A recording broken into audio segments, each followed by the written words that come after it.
Hi, welcome to My North End, the podcast. I'm your host, Alexandra Salmon, and today I'm joined by one of the North End's finest, definitely one of our best marathon runners in the whole neighborhood, Andretti Stanziani. Andretti, welcome to the podcast. Hello. Thank you for having me. Oh, thank you for being here. So you're born and raised in the North End. Born and raised. Okay. Where do I begin? Yeah, where do you begin? So you grew up in the North End in Yeah. like the 90s, basically, in early 2000s. Yeah. A lot has changed. Nice to see a lot of kids coming back and being raised here. It's nice to see the neighborhood thriving with young generations to come, I guess. Yeah, a lot of young families. And when Alyssa Pasquintilli was on, because her kids are, they're a little older, but she said it's a lot of people, instead of like going to the suburbs, they're choosing to stay here. And yeah, that's great. Yeah. That's great. So definitely, like I said, the neighborhood's definitely thriving again. I miss it. I miss all the little hangout spots, but What were your favorites? They've shifted a bit. I think now all the kids tend to go to by the Charlestown Bridge, like over there in that little vicinity. But we were in all the little nooks and crannies, North Street, the Nazaro Center area, the Stillman Street playground over there. And they the redid Gassy. that, right? Yeah. But all those spots were our territory. Okay. Bounce around. The Gassy. Yeah. Yeah. I heard the steps, like where the dog park is, I heard that's where everybody used to drink and get into trouble. Well, I don't know if we were getting into trouble, but we were hanging out there. That was a big spot. But now it's gated off. All the dogs have priority. So it's nice to see. What was it like before? In what sense? Well, because it wasn't gated off. It wasn't a dog park. Yeah, it was just, all the kids, we would just go there on the weekends and hang out. And it was just a place for us to go on the weekends, or on the weeknights during the summertime. And we would play wiffle ball, or, just play tag, or just meet kids from all over different neighborhoods that would come down. That would be like the meet spot. Okay, so this is for not just the North End, but other places. Yeah.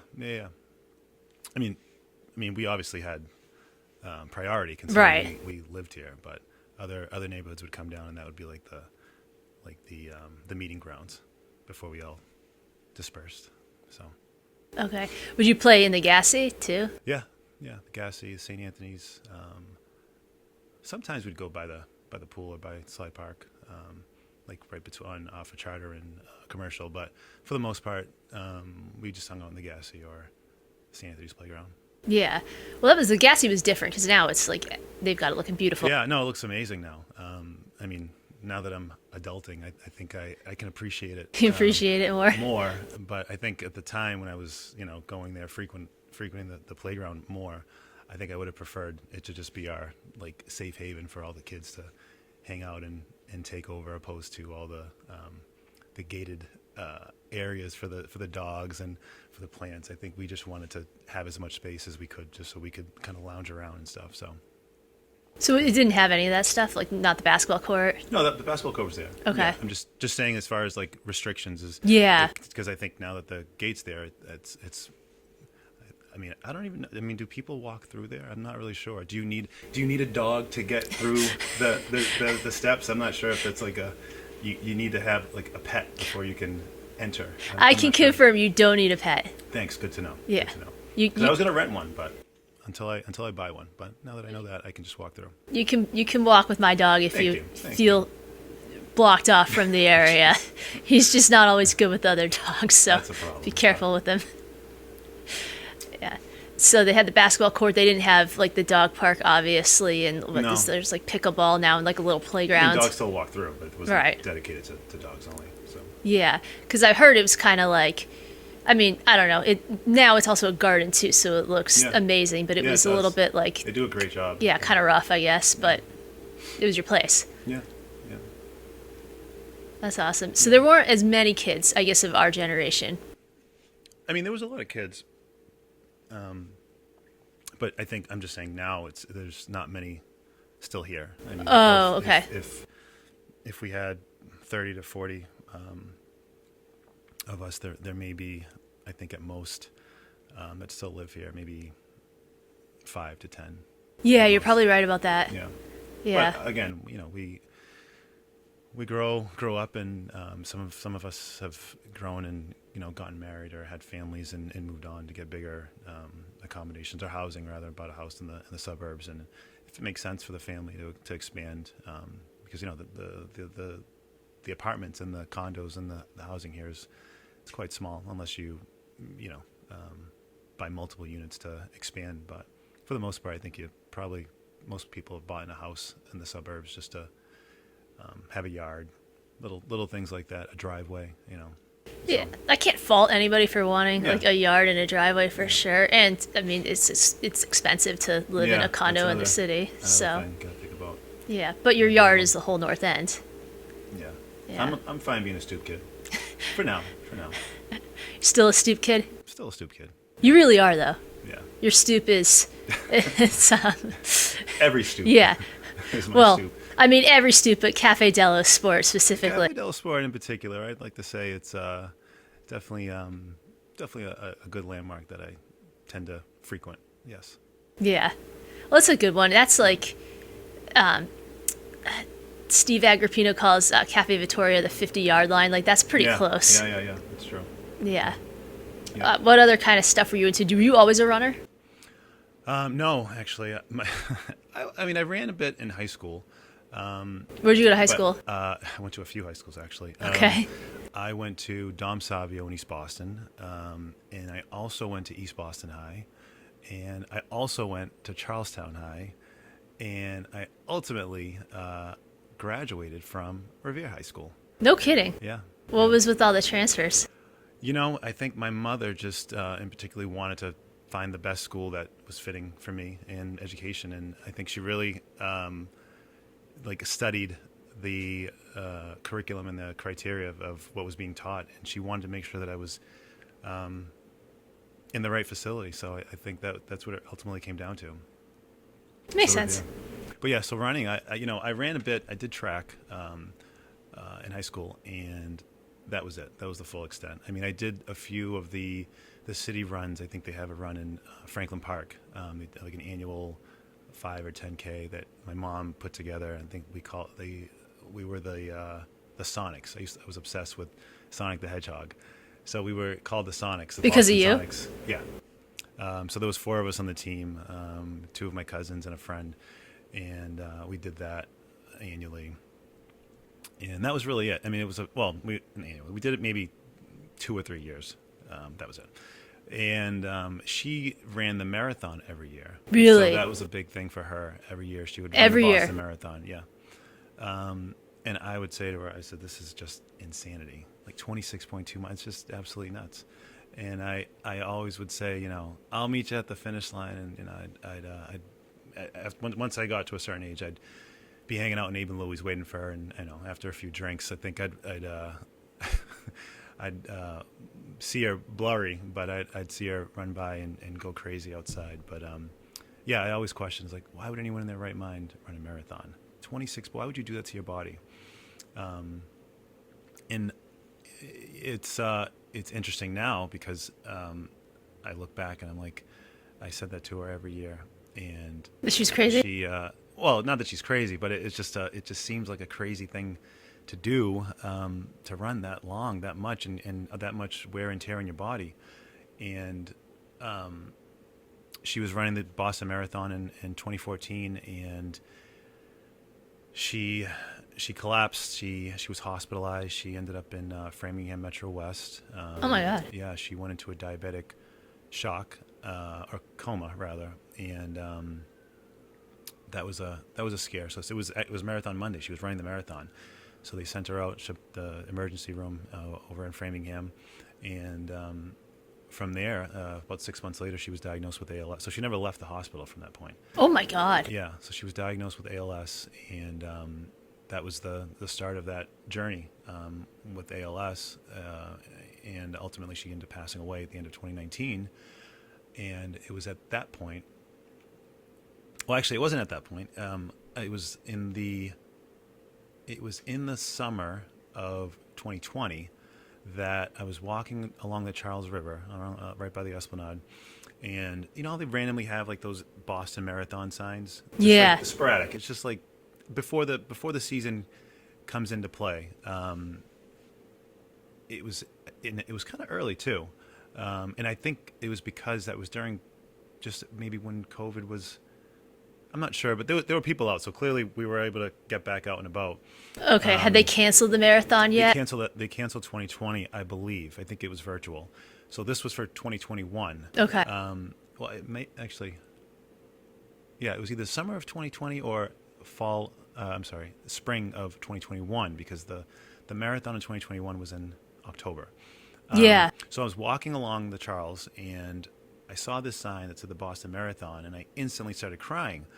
And it was like she was speaking to me, and I said, "Oh my goodness, I'm running the Boston Marathon." I had no idea how, no idea why. I knew why, but I just didn't know how this was going to come to be. And I thought to myself, I told her so long, for so many years, this is the craziest thing, running a marathon, and I'm sitting there like bawling my eyes out. People are walking by. It's a beautiful day out, smiling with their dogs, rollerblading, jogging, and I'm just walking along the Charles, just audibly crying. And I didn't know how I was going to get the bib, and I didn't know how I was going to get in. But I mean, when my mind's set on things, usually I execute. And that was something that I knew I was going to do. So yeah, I started training that spring and into summer, and I secured a bib, and that was my first marathon, and I did it in her honor. And I ran for the ALS Association, and it's been a journey since. Every year I run one marathon a year for a different cause, different organization, to bring awareness and to stay healthy, and to travel. This episode is brought to you by Cafe Dello Sport. Located right on Hanover, they're in one of the best people-watching spots. They have coffee, espresso martinis, amazing sandwiches, and sweet treats. They do comedy shows and different events on different days, and they have all of the soccer games, all of the European games. And when Italy wins, this is the place you want to be. Trust me, there's no party like celebrating in the streets outside of Cafe Dello Sport. So come down and enjoy it today. The show is brought to you by Looks by Layza. Layza is an absolutely incredible makeup artist here in the Boston area with over 7 years of experience. Her work has been featured in People Magazine, Boston Magazine, Style Me Pretty, Boston Man Magazine, and more. Layza specializes in bridal, commercial, editorial, and personal branding. And I can personally attest that she's basically a miracle worker. My own co-host wife didn't even recognize me at first from the one show I did where I was a complete amateur. I wore no makeup, and then when I got it done, she said that I looked more like myself on camera. So if you ever need makeup done for any occasion, Layza is simply the best. So go to looksbylayza.com to schedule your appointment today. My thing has been running the major marathons of the world. So I've done Boston, Chicago, London, Berlin, and I'm off to do Sydney this year, actually. I'm running for home base for the veterans. That's amazing. Yeah. And that's coming up soon, right? It's coming up in 2 weeks, yes. Okay. Yeah, so I'm leaving in a couple days to go to Australia, and I'm really looking forward to it. Just traveling and exploring I'm going to Australia. It's going to be pretty intense. Something I would have never guessed I'd be doing. Have you ever been there? Never been. I intend on going to New Zealand while I'm there as well, since it's right there. You may as well, yeah. Yeah. So I'm going to do that, and staying in shape and traveling and bringing awareness and supporting our veterans.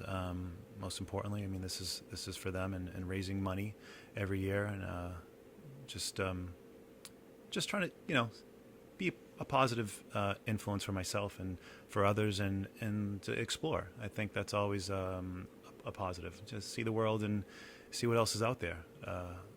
And I still have New York and Tokyo on the roster to finish. Really? I'll probably aim to do Tokyo, whether it's in 2026 or 2027. That's in March, so I may skip a year. But that's the plan, and then I'll do my final marathon in New York. That'll be of the majors, at least. I'll do that last because I want to finish on the homeland here. And I also want to do the Marine Corps one as well. I think that's in DC at some point. So that's on the list. But but yeah, that's been the trajectory. I never would have guessed I would have been doing this at this point in my life, running one marathon a year, and getting to the point where I'm like, yeah, I'm doing this now. And I did it. The first one was for her and to finish her race, because I think within the first 7 miles of the Boston Marathon when she was running, that's where she collapsed. So I thought Framingham, yeah. yeah. So I thought it was a nice way to close off her final race and start my own. So that was really special, really something. It was very euphoric for me to finish the Boston Marathon when I did, especially during that time. Yeah. So yeah, that's been it. That's been an interesting little journey that I've been pursuing. So you're following really directly in her footsteps. Yeah, I mean, I think the running definitely is a reflection of her, but it's also a reflection of myself and who I am and what I'm made of. A man made of steel. Although I like to refer to myself as Batman, but I'll take that. I'll reference that still. But yeah, it's definitely a nice way to reflect and to channel her energy and her love and her spirit when I'm running. It's also a good way for me to reflect on my own and where I'm at and who I am and where I've been and just what's going on, just like a pulse check on myself. And it is as tough as it is on your hips and on your knees and on your body. It's a healthy habit. It's a healthy routine, a healthy exercise. At some point, I'll probably start biking. I think that's probably going to be easier down the line because I want less impact on my body and stay fit without all the wearing and tearing on my body. But yeah. Well, because at this point, if you do one a year, you're basically like always training for one, right? Well, typically you need about 4 months to train for a marathon. I need 4 months to train full training. But after doing Boston, I feel like I give myself a lot of credit for doing Boston, and I always think that every other marathon is so much easier because Boston is like the creme de la creme in the world. Everyone wants to come to Boston. It's got the hill at the end, Heartbreak Hill, at mile 20, and it's I finished pretty strong in Boston. I think I not knowing what to expect, I had so much more juice in me that I could have finished a lot quicker than I did. So with that, I think I mean, it just ends up happening, but I think I train a little less for every other marathon, which is kind of weird, but because I did the big one first. Yeah, maybe you shouldn't have started with it. Yeah, but I always finish, and that's the goal. It's I'm not aiming for first place, but it's a race within myself. Because I'm my only competition in my own eyes. Like, and I always say that. You're trying to break your last time. Not this year around. No, this go around. I'm just trying to show up and run my best where I'm at and finish. That's the goal. So. You finished all of them, right? Always. Yeah. Yes. Would you ever do Boston again? I would, absolutely. But I have my mission right now is to complete all the majors, so I think I'm going to focus on that. One a year. I don't want to overdo it. How many majors are there? Now there's 7. So Sydney is the 7th. There was 6, but Sydney made it. They just made Sydney a major in, I think, November or December. They declared it a major, so that's when I looked into it and I said this is going to be the next one. So. What makes a marathon a major? I'd like to say I declare it a major. No, it's Andretti's list. Yeah, it's my list. The Abbott, I think it's the Abbott organization of the Abbott. It's Abbott. Abbott does. Okay. They declare marathons around the world majors, and I think it's another way to bring culture to other, or to bring tourism and to bring culture to the world. So like it's another draw for people to go to that specific destination, because I mean these marathons bring between 30 to 80,000 people. Oh yeah, well they come here for ours, yeah. So it's big, it's huge. So would I have went to Sydney? Maybe, but if they hadn't declared a major, not sure when, if ever, I would have made it. Not to say anything bad about Sydney or Australia at all, but I just never had a reason to really go. So this is the catalyst to me making my way out there. So it's Sydney, Boston, Tokyo. What are the others? Sydney, Boston, Tokyo, Berlin, London, Chicago, and New York. Okay, and how many have you done? I've done 4 so far. Okay. This is my 5th in Sydney. All right, so you have, I guess, 2 more years to complete all of that. 2 or 3. If I might do a bye. I might skip a year, so we'll see. A bye year? Yeah.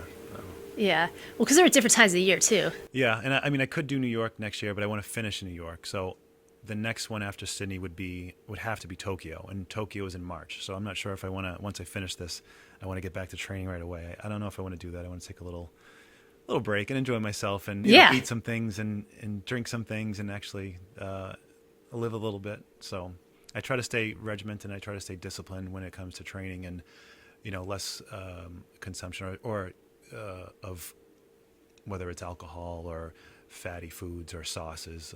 I try to limit that when I'm training and stay disciplined. So I want to indulge and enjoy that. Yeah, enjoy your life. Thanksgiving's coming, Christmas is coming, so I don't want to be training during that time. Yeah. I think it'd be nice to just splurge a little bit. So. Yeah. Your birthday's in the fall, right? Yeah. So this is like your season. Yeah, October. Yeah. Yeah. So yeah, no, this is bad time for you. You can't be training. Yeah, I think this is good.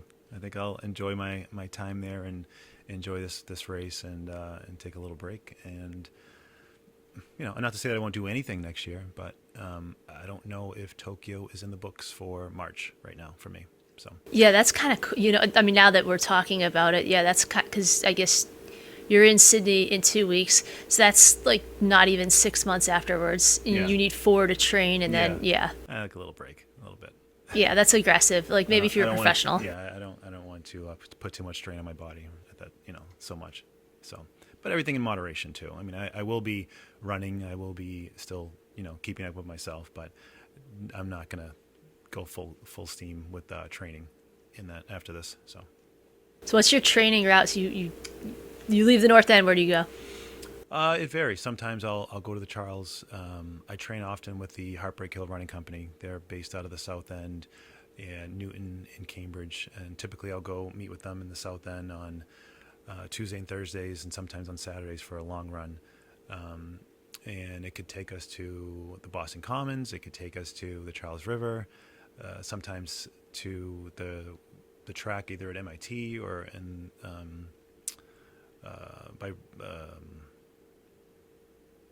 I forgot the name of the school. The Bryant School. They have a track behind the school. I'll go over there. And then on Saturdays, it could be the Charles River or the hills, Heartbreak Hill. Okay. So we go along the Boston Marathon route and just practice on the hills and do some distance over there. So this is every day? No, just Saturdays. The long runs are on Saturdays. The shorter runs, like the speed and But there's always something. There's always something. Yeah. Okay, so this really is, when you're training, you're really in it. Yeah, for the most part. I mean, like I said, I have some off days. We all do. I have off days where I'm not as much in it. I mean, just showing up is half the battle. And sometimes I don't always do the full distance that I'm supposed to do that day, but, I show up and I do what I can, and you build off of that. You build the consistency. So, and that discipline, the routine, that's key to everything. Yeah, no, I agree. Well, I know we always, like in the North End, I think word gets around that you're running a marathon, and then... Yeah, I feel like everyone's always thinking I'm running every day, every week, every month, but that is not the case. So let the world know, let the North End know that I'm not always running a marathon. I do have a life, but you can count on one a year at least. Yeah, well, I think... At the most, one a year. That's it. Only one a year. He will not do more. No more. Yeah. This show is brought to you by the Golden Goose Market, or the Goose as it's known here in the North End. It's truly a neighborhood grocery store. From hard-to-find wines to everyday products, the Golden Goose has you covered. The proprietor, Steve DeAngelis, and his friendly and caring staff take pride in stocking the freshest fruits and vegetables, the highest quality meats and seafood, and a diverse selection of specialty items. You can visit them 7 days a week at 179 Commercial Street, and you can also order online at goldengoosemarket.com. They make local deliveries, and I swear they come to somebody's rescue just about every single day. Stop in and see them today. My North End, the podcast, is brought to you by Wildflower Hair Studio. Located at 215 Hanover Street on the second floor, they offer expert haircuts, coloring, styling, and makeup services for every day and every occasion. Whether you're looking for a fresh new look or just a trim, their experienced team delivers personalized care and attention to detail. Victoria and Cole are the absolute best. They'll have you looking flawless, and as a bonus, they have one of the best people watching spots in the entire North End. Planning your wedding? Wildflower specializes in custom bridal hair and makeup with on- and off-site services across New England. Bridal packages include trial sessions and day of styling for brides, bridesmaids, and family members, ensuring everyone looks their best. Book your appointment or consultation at wildflowerhairstudio.com and experience the difference at Wildflower. Well, I think it's exciting because then, we get to follow along in this day and age, your bib number, and we can track you. Yeah, I love it. I love the support. Every ounce of positivity, encouraging words of wisdom and prayer, everything, it means the world to me. So when I hear people just in the street saying good luck and, you've got this, and all those little, just like I said, words of encouragement, it means a lot because, the marathon, running a marathon, it's definitely physical, and there's a lot of training that goes into it, but there's a lot of mental that goes into it as well. So it's definitely key to repeat those positive words and tell yourself that you've got this, and anything is possible, and you're stronger than you know. It's just knowing that you're capable to do more. And that, again, that goes for everything in life. Life is a marathon. And I think if we live by that, anything is possible in all aspects of our life. So has that been helpful to you, I guess, in, I don't know, like more of a personal sense? You're going through something that's hard and you're like, well, I ran all these marathons, I can do this. Yeah, I mean, I don't think the marathon itself is the instrument to get through life, but it's helpful, and it's a helpful reflection to see how to channel that energy into what you're in the moment of what you're doing, whether it's consistency of positive mindset, and telling yourself that you're able to do something and that you can do something. I think that's key with everything. I think when you come from a positive place and a place of confidence, and you don't allow distractions, you can always get to where you need to go. There's always going to be distractions. There's always going to be those outside forces that are trying to steer you away from what your objective is and what your goal is. But if you stay focused and you stay consistent to what you're doing, I think 9 times out of 10 you get to where you're meant to go and what you're trying to get to. Whether it's eating habits, whether it's relationships, whether it's family, friends, whether it's yourself, whether it's your spiritual connections with whatever religion you follow, with God. I think everything, that consistency and that mindset and that positive vibration, without allowing distractions, I think it helps you get to that point, closer rather. I don't think we ever get to a point of the 100%. Yeah. I think it's always, that's life. We're always evolving. We're always growing. We always want to get there, and we're always changing. So it's that end game or that end goal is never the same. It's always changing, because the more you grow, the more opportunity that you see that you can do that much better. So it's not always the same, daily, weekly, monthly, yearly. So yeah, if that makes sense. No, it does. Good. Yeah. What's your favorite thing about living in the North End? My favorite thing about living in the North End. I mean, we have everything at our, it's all here. You would think in this big city, you got to go here, go there. I feel like we just have everything at our fingertips. I mean, it's the most desirable neighborhood in the entire city. I think. I do too. I may be a little biased, but I'm a lot biased. Yeah. I do think. I mean, everywhere I go, and I grew up in Boston. Every neighborhood, it's always we're meeting here. You know, everyone. This is the center spot, and I love it. And I love to eat. Eating is the the key to my heart. And this is why you can't train all year round. I just can't get enough. I mean, I'm like I love it. I love food. And that's why I love running too, because I can eat whatever I want after a long run. But food is definitely my weak spot. The love, the community, I think that's everything. This is like a very family oriented neighborhood, and we have such a tight knit of love and community here. I think it's a rarity. Not a lot of neighborhoods have that as a whole.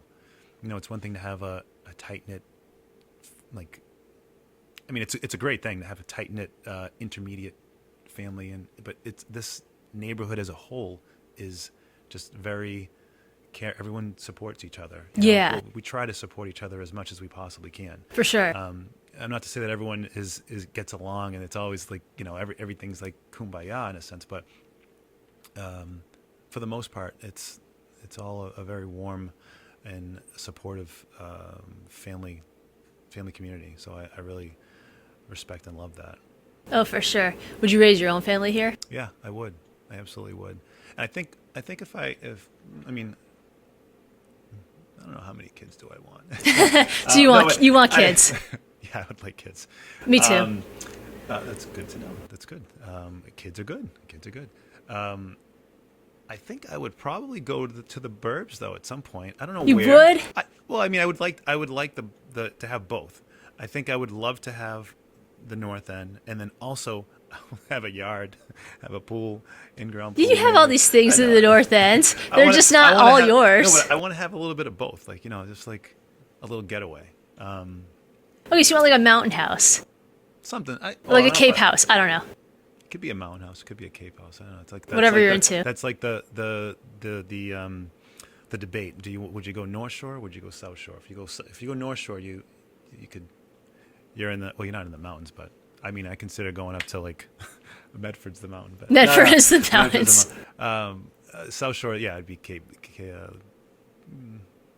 Yeah, go to like Marshfield or something, but I don't know. I don't know where I would go, but I think it'd be nice to have both. I would definitely want my base to be here, yeah. But I would like to have the secondary home as well. Okay, yeah, I wouldn't do South Shore. It's too much traffic. No South Shore, so you're North Shore. I guess I would with that logic. Yeah. I mean, I guess you could go to the. You could go where? You could go to like the Gloucester or the Berkshire. Well, my sister's out in Western Mass, so maybe I would do that. Yeah, that's always an option too. So yeah, okay. There's that. I guess I didn't even leave it as a variable, but there you go. I forgot. Well, now I feel bad. I forgot about Western Mass. Or like New Hampshire, sorry, those Western other Mass. places. Sorry, yeah, Western. We love you. We love you too. We love you. All right, so you'd have your home base here, and then you'd have a secondary home somewhere. I don't know where. When the time comes, if the option or the opportunity presents itself, then I'll consider it then. But right now, I'm here. All right, and you're gonna raise your kid. It's settled. We're raising our families here. Raising the family here. What would you like to see from the North End as we move into the next generation? I mean, it's like I said, I love to see all the families that are here and they're keeping their families here. Like, there's a lot of kids in the neighborhood, so that's a good thing. That means that we're gonna have a lot of good opportunity and a lot of it's family, keeping families here. I think that's great to see, and they're not moving out, and they're expanding, and they're buying homes here and really looking to stay grounded, and they're invested in their community and in the programs that are here, and we're bringing in, revamping and innovating with our community center and our I'm clearly a big family person, but I think that's great to see, and we're getting a renovation on the waterfront with a whole new community center, and there's going to be so many great things that our youth and our seniors can use with all these great new facilities that we're going to have. So I'm looking forward to seeing that, and seeing the entirety of the community have places to go and resources, and just like things to do. Like we're providing things to do for our community, and for our seniors who don't always have things to do. So I think that's great. And for our kids to have things to do in the summertime, and programs and activities, and the facilities that they need to do everything here in this little neighborhood. And this, I don't know, how big is this? A mile? I think it's 1 square mile. When I I'll do a full lap around the north end. How long does it take you to get around the north end? It's a mile and a quarter from.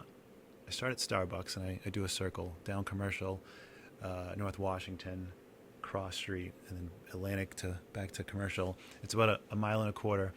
Depends on the day. I mean, I've done it in 6 minutes and 30 seconds, and I've also done it in 10 minutes and 20 seconds.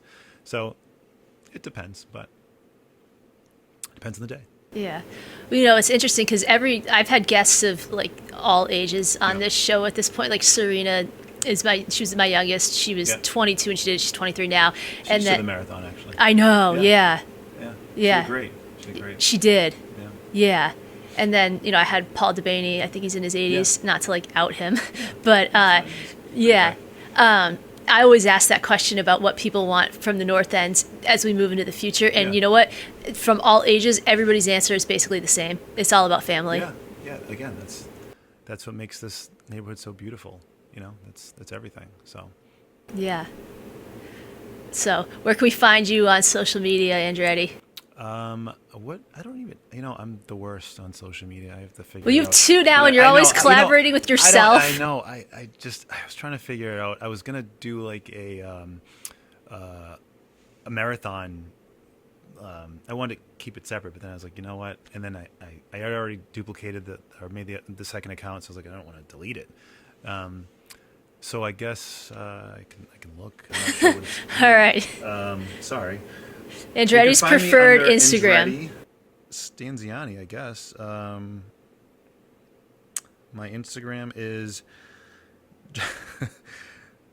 There's one. It's Dretti Vibes.